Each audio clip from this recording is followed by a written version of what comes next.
Rise, Son of Rome. You know, when I first fired up Rise, I wasn't entirely sure what to expect. I'd heard mixed things over the years, but it really surprised me in a lot of good ways. Right from the start, the visuals pulled me in.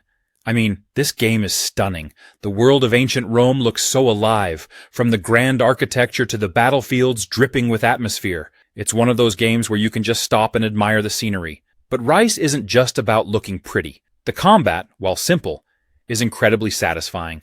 Yeah, it's not the most complex system out there, but once you get into the rhythm of sword swings, dodges, and finishing moves, it feels epic. There's a real sense of power behind each blow, and the slow-motion finishers, pure cinematic brilliance. It made me feel like a gladiator, right in the thick of battle. The story, too, deserves some praise. Marius Titus, the game's protagonist, has a journey that's as much about personal revenge as it is about the fate of Rome itself. The way the narrative unfolds keeps you invested. And let's not forget the voice acting.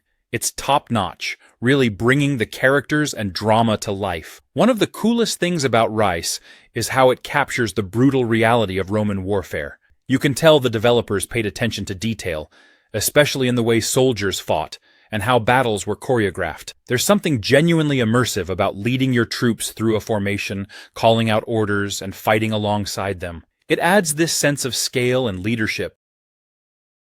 Next we have It Takes Two. It's easily one of the most creative co-op experiences I've ever played. From the very start, you realize that it's not your typical platformer.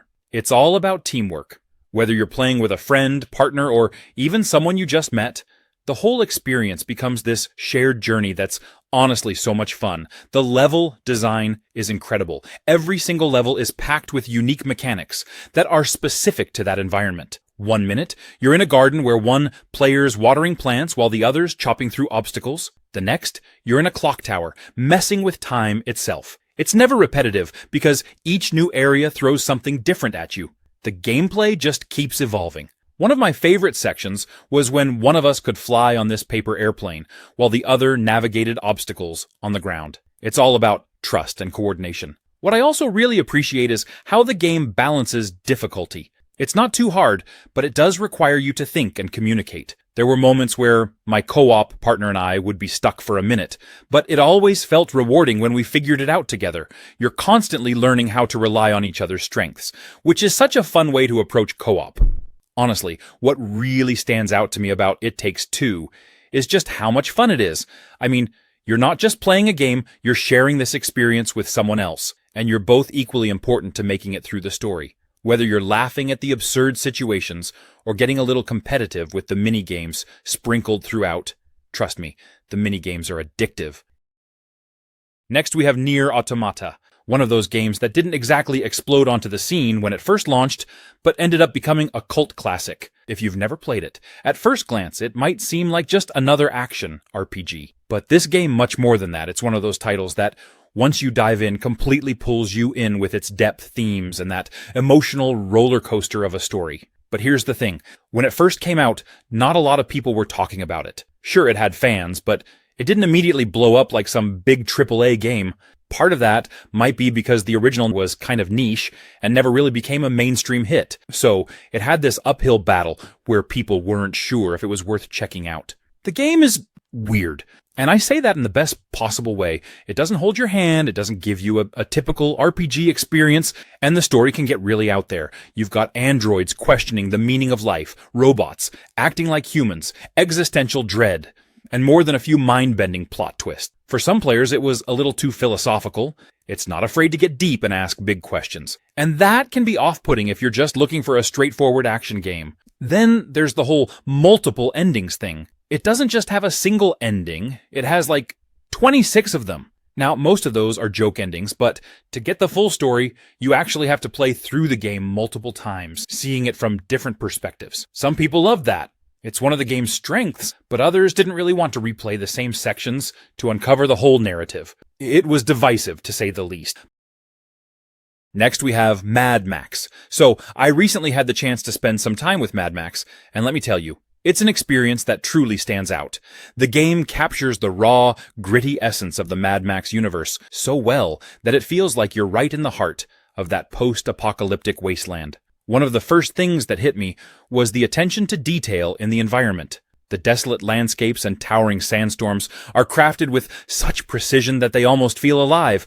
It's like every corner of the world has a story to tell, and exploring it becomes an adventure in itself. Upgrading and customizing your car, the magnum opus, is an absolute blast. There's something incredibly satisfying about tearing through enemies with a fully upgraded, heavily armed vehicle. And the thrill of high-speed chases and explosive battles really keeps you on the edge of your seat. The narrative is another strong point. Max's journey, filled with intense personal struggles and high-stakes encounters, is engaging from start to finish. It's not just about surviving, it's about finding purpose in a world that's gone mad. The characters you meet along the way, each with their own quirks and backstories, add depth to the story. What's more, the game does a great job of balancing action with exploration. There's always something to discover, whether it's hidden loot, side quests, or just interesting details in the environment. It encourages you to take your time and really soak in the world around you. The combat mechanics are solid. Next we have Hogwarts Legacy. Honestly, this game is like a dream come true for anyone who's ever wanted to live out their Hogwarts fantasy. If you've grown up loving the world of Harry Potter, or just love the idea of being a wizard, this game really nails that feeling of stepping into the magical world. I mean, the second you get sorted into your house, it's like, yep, this is it. I'm at Hogwarts now. The school itself is gorgeous. They've done such an incredible job of capturing the magic and mystery of Hogwarts. You can literally spend hours just wandering around, getting lost in the hallways, finding hidden passages, and taking in all the little details. It's exactly how I imagined the castle would feel, like every corner has a secret or a bit of history waiting to be discovered. What's cool too is how the game lets you really craft your own story. You're not just following the Harry Potter timeline, you're in a completely new time period, which is honestly refreshing. You get to create your own character, make your own choices, and carve out your own adventure. And it's not just about being a goody-two-shoes student either. You can dive into some darker magic if you want, which is something I didn't expect but absolutely love. The combat is surprisingly deep too. At first, I thought it might be kind of simple, but there's actually a lot of strategy. You can mix and match different spells, use potions, and even summon creatures to help you out. And the way the spells are animated, like the wand flicks and the flashes of magic, it's so satisfying. You really feel like a proper witch or wizard, blasting enemies or pulling off combos in combat. Next we have The Last Guardian, one of those games that had so much hype but didn't quite land for everyone when it came out. I mean, this game was in development forever.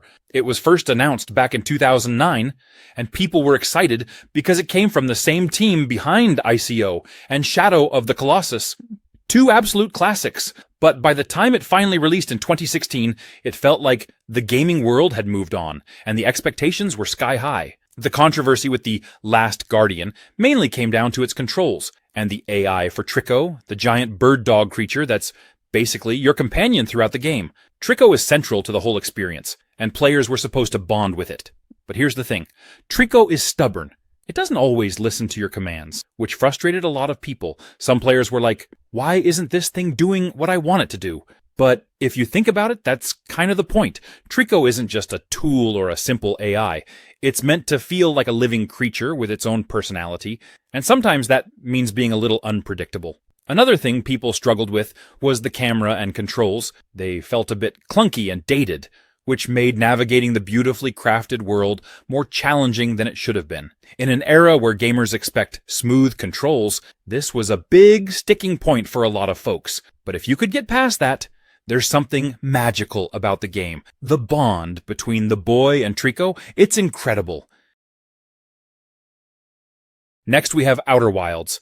This game is all about exploring the unknown, and it really leans into that feeling of pure discovery. You're a new astronaut, part of this tiny space program from a small, cozy alien race, and you're launched out into space with nothing but your ship and a lot of questions. And I mean a lot of questions. What's so cool about Outer Wilds is that it doesn't handhold or push you in any specific direction. You have this whole solar system to explore, and every single planet is like its own character. Each place is unique, with strange environments, hidden stories, and mysteries that just pull you in. You land somewhere, start exploring, and immediately find yourself getting wrapped up in something unexpected. The sense of wonder in this game is unreal. I mean, you'll be cruising along and suddenly you're uncovering secrets that are far bigger than you'd expect. There's something magical about wandering into these ancient ruins or discovering strange technologies from a long-lost civilization. And as you piece things together, you start to understand that every single mystery is connected, which is honestly so satisfying. One of my favorite things is how much Outer Wilds makes you feel like a real explorer. There's no combat or big flashy objectives. It's all about curiosity. Every time you figure something out, it feels like a little victory, and the game respects that you're smart enough to connect the dots on your own. Another thing is the time loop. It's such a unique mechanic that gives the game this sense of urgency, but without being punishing. It's like you're reliving this amazing day over and over, trying to piece together everything. Next we have Metro Exodus. This game is something else. If you're into immersive worlds with deep storytelling, this one's going to grab you right from the start. I remember jumping in, and immediately I felt like I was actually there, trudging through the post-apocalyptic Russian wasteland, feeling every bit of that bleak yet oddly beautiful atmosphere. What's really cool about Metro Exodus is how it takes the series from the underground tunnels and opens it up to these massive open areas without losing that signature claustrophobic tension. You still get those tight, nerve-wracking moments where you're creeping through dark, creepy tunnels. But now, you also have these wide-open spaces that make you feel a sense of freedom and danger at the same time. There's something about walking through a desolate, snowy wasteland and then hearing the distant howl of a mutant that gets your heart racing. Artyom's journey is such an emotional one. He's not just trying to survive. He's out there searching for hope, for a place where humanity can rebuild. You can feel how much this means to him and his crew. That bond between them, especially with his wife Anna, really hit me. You're not just a lone wolf. You've got a family, a team that cares for each other, and that gives everything this extra layer of tension. You want to protect them, to keep them safe. You've got to constantly think about how you're using your resources. Do you craft more ammo, or do you focus on a new gas mask filter because the radiation's about to kill you? That balance adds a lot of strategy to the game. Next we have Ghost of Tsushima. From the moment you start playing, it just feels like you're stepping into this beautifully crafted world. The first thing that really grabbed me was the landscape. The island of Tsushima is stunning, with these rolling hills, forests, and temples scattered all around. And the way the wind guides you instead of using a mini-map, that was such a cool touch. It makes you feel like you're part of the world, not just playing a game. The combat is another thing that I couldn't stop thinking about. It's so fluid and satisfying. At first, I was a bit nervous because samurai combat can be tricky, but the way it's designed here feels so intuitive. You switch between stances depending on who you're fighting, and it just flows so well. Every sword fight feels like it has weight. There were times when I would stop and challenge a group of enemies to a standoff, just because it felt so epic. You literally feel like a samurai. Speaking of feeling like a samurai, the story really pulls you in. It's all about Jin Sakai and his struggle between upholding the samurai code and doing what needs to be done to save his people. It gets you thinking, you know? Like, what would you do in his shoes? Would you stick to the rules or adapt to survive? The game really leans into that inner conflict, and I found myself getting attached to Jin and the other characters, especially his uncle. The emotional moments hit hard. And let's not forget the duels. Oh man, the duels. Some of the most intense moments in the game for sure. You face off against these really skilled enemies, and it's just you, them, and your sword. Next we have The Witcher 3. It's one of those games that just sticks with you. I mean, where do you even start with a game like this? For me, it's the world, you know? Like, when you're roaming through those dense forests, or just riding Roach across a field at sunset, there's this vibe that's hard to describe. The world feels so alive, even if it's grim and full of monsters. And you know how in a lot of games, side quests are just filler? Not here. The Witcher 3's side quests feel just as important as the main story, if not sometimes more interesting. Like, you could be hunting down a werewolf one minute, and the next, you're getting involved in the political affairs of some random village. Every quest feels like it has its own little narrative arc. It's like playing through mini-stories, all packed into this huge world. One of my favorite things, though, is how the game handles monsters. It's not just about swinging your sword around. There's actual strategy involved. You read up on your target, learn its weaknesses, and prepare the right potions or oils before diving into battle. It really makes you feel like you're Geralt, this professional monster hunter who knows what he's doing. But it's not just about the scenery. The characters, man. You've got Ciri, Yennefer, Triss, they're so well written. Every time I made decisions in the game, I actually felt like they mattered. I mean, how often do you get that in games? Honestly, every time I play The Witcher 3, I catch something new. A bit of dialogue, a small detail in the environment. There's just so much packed into it. Next we have Black Myth Wukong. You know, when I first heard about this game, I wasn't sure what to expect, but the moment I saw the gameplay, it completely blew me away. This game is such a breath of fresh air in the action RPG genre, blending Chinese mythology with some seriously stunning visuals. You can tell the developers at Game Science have poured their hearts into this project, and it really shows. The main thing that struck me was how alive the world feels. The environments are rich, almost dreamlike, with incredible attention to detail. Whether it's a dense forest or ancient ruins, everything feels like it has history, like it's part of this vast, mythical landscape.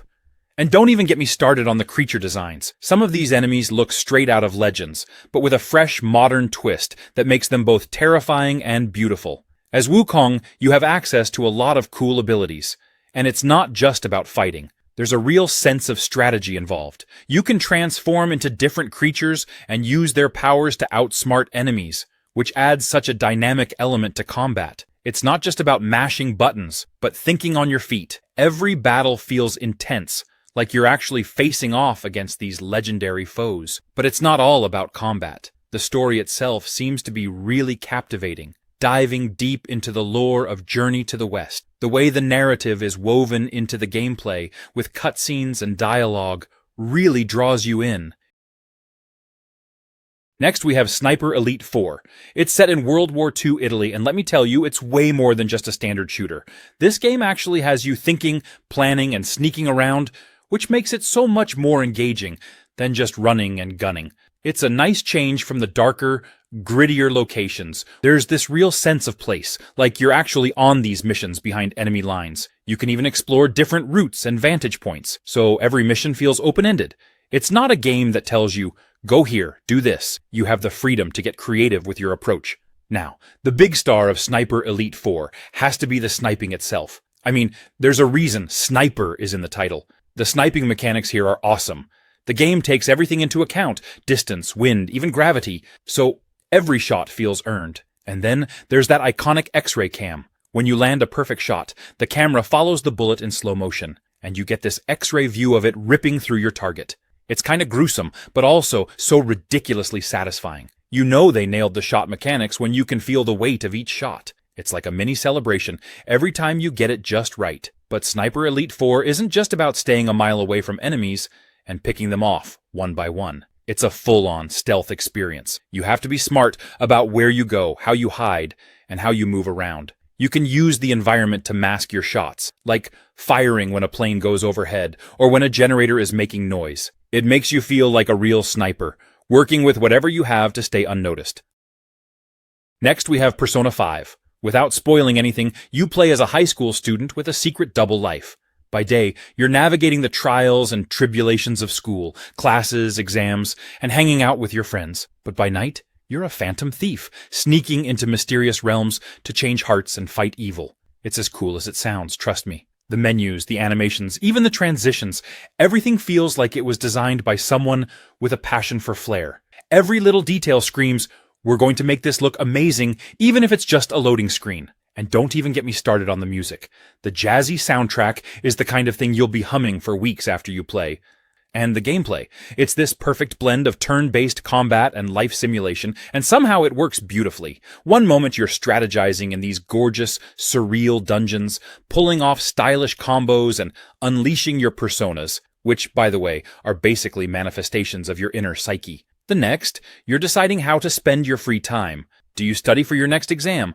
Work a part-time job, or go out for ramen with your friends? The balance between these two sides of the game is just chef's kiss. What I love most, though, is how Persona 5 makes everything you do feel meaningful. Spending time with your friends, called confidants, isn't just fun, it also gives you bonuses in battle. Doing well in school or working a part-time job helps you build skills that open up even more opportunities. Even the smallest choices feel like they matter, and that's such a rare thing in games.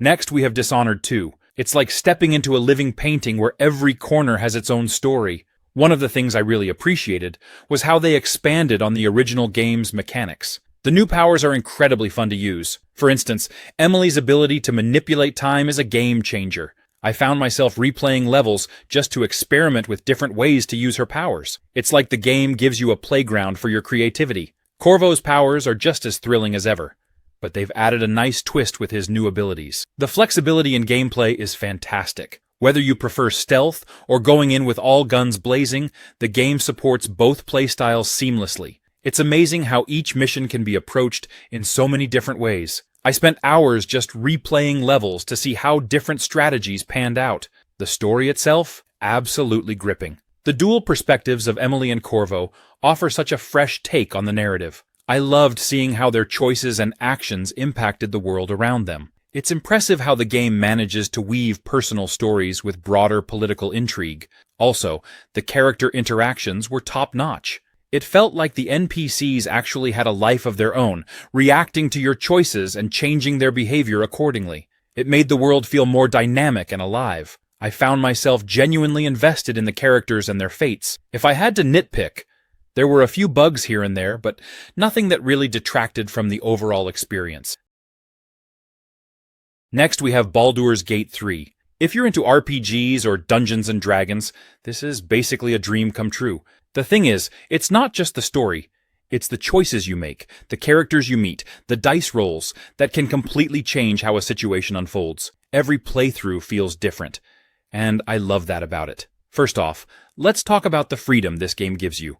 You can literally do anything. Want to sneak past enemies instead of fighting them? Go for it. Want to convince a dragon to let you pass with just a bit of clever dialogue?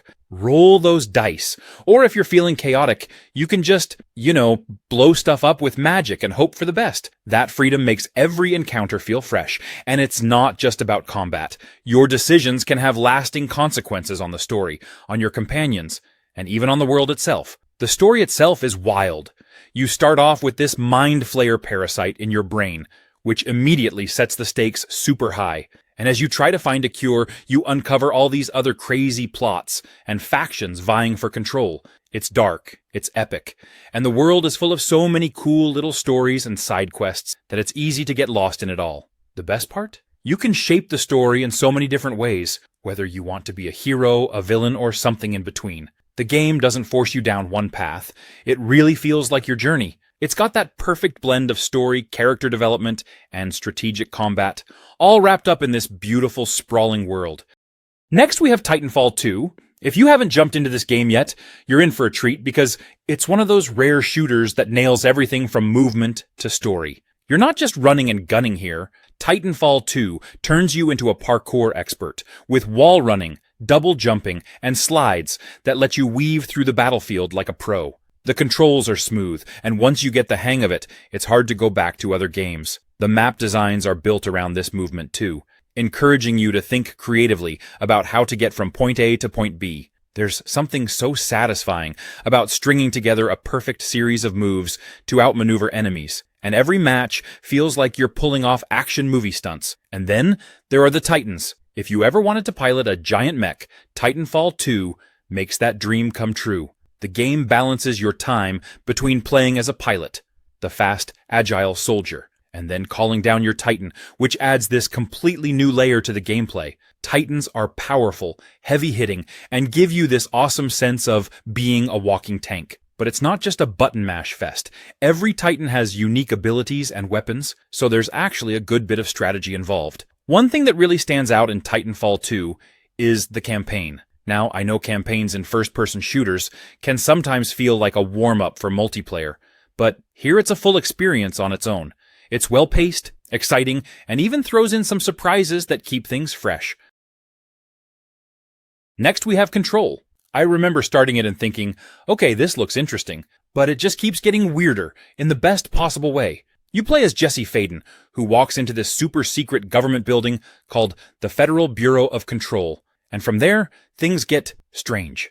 The whole game is set inside this massive, brutalist-style building called the Oldest House, And it's full of supernatural events, shifting walls, floating people. You've got this crazy service weapon that shifts between different forms, like a pistol that can turn into a shotgun or a sniper rifle. And then there's the telekinesis. Throwing objects at enemies with your mind never gets old. I remember picking up desks, chunks of concrete, even explosive canisters, and just launching them at enemies. It's so satisfying. And as you level up, you get more abilities like levitating, creating shields, and even mind-controlling enemies. It makes every battle feel dynamic because you've got all these powers to mess around with. The game also nails the whole mind-bending thing. The environments constantly shift and change.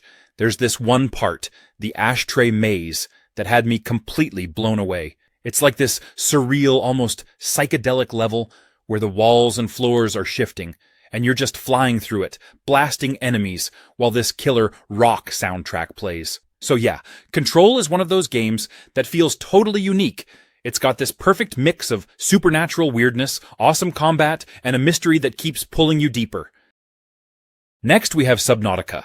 This game is a total gem for anyone who loves exploration, survival, and a hint of mystery. You start out stranded on an alien ocean planet. There's this incredible mix of wonder and tension as you explore. It's like the game is always pushing you to go a little bit deeper, a little bit further, just to see what's out there. One of the things I absolutely love about Subnautica is how it nails the feeling of discovery. The ocean is vast, and filled with all sorts of creatures, plants, and places that are as beautiful as they are mysterious. Every time you dive, you're uncovering new things that make you feel like a real explorer. And even though it's underwater, the world feels so alive. From shallow coral reefs that are bright and colorful to the darker, deeper zones that get way more intimidating. It's all crafted with so much detail. You've got to manage your oxygen, food, water.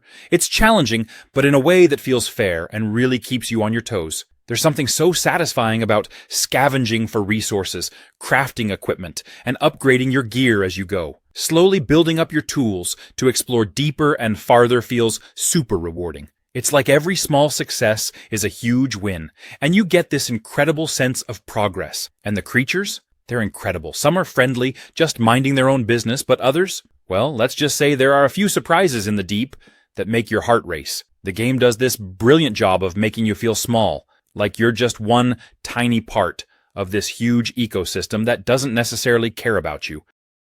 Next we have Devil May Cry 5. This game is just pure action-packed insanity. From the second you start, it's all high-energy, over-the-top combat, with Dante, Nero, and V just going off in their own badass ways. The combat is smooth as hell, and juggling demons in the air while pulling off combos? So satisfying. I mean, it makes you feel like you're some rockstar demon hunter every second you're playing. And can we talk about the characters for a second? Dante is, of course, the legend, and his attitude is just as cocky and hilarious as ever. But I gotta say, Nero's new arm mechanic is awesome. You can pull off so many different moves with his devil breakers, and it adds a whole new layer to the combat. I love how every arm has its own unique feel, whether you're blasting enemies or zipping around the battlefield. Then there's V. At first, I wasn't sure what to think of him, but his combat style is so unique. Controlling demons to do the fighting while you hang back? It's weird at first, but when you get the hang of it, it's pretty damn cool. He's like this mysterious, edgy dude, but in a fun way. The boss fights, though? Incredible. Every boss has this epic scale to it, and the game is great at making each fight feel intense without being frustrating. And the way the music kicks in when you're doing well? That's gotta be one of my favorite parts. The dynamic soundtrack literally gets better the more stylish you get, so it's like the game is rewarding you for being awesome. Honestly, DMC5 has some of the tightest, most fluid combat I've ever played in an action game. It's just so responsive. Next we have Kena Bridge of Spirits. From the moment I started playing, I was just blown away by how stunning everything looked. It's like stepping into a Pixar movie, but you're in control. The art style is so vibrant and colorful, and the way they bring this magical world to life is just mesmerizing. Every detail feels like it was handcrafted with so much love, from the lush forests to the little creatures, the rot. I mean, those rot are just adorable, right? They're like these little black, fluffy creatures that follow you around, and they're not only cute, they're super helpful too. The gameplay, though, man, that's where it gets really fun. It's got that action-adventure feel, with some Zelda-like puzzle-solving and exploration. The combat is super smooth, and the combination of your staff attacks and the rot helping you out is such a cool mechanic. I loved how you can use the rot to distract enemies or empower your attacks. And the way the game gradually gives you new abilities keeps things fresh. Plus, those boss fights, some of them are tough, like way tougher than I expected. They really make you strategize, which is a nice surprise in a game that looks so cozy on the surface. And speaking of cozy, the world is just so nice to explore. The puzzles are really well designed too, not too hard, but they make you feel smart when you solve them. I remember one where you had to use the rot to move objects around and align things just right, and it was just the perfect balance of challenge and satisfaction.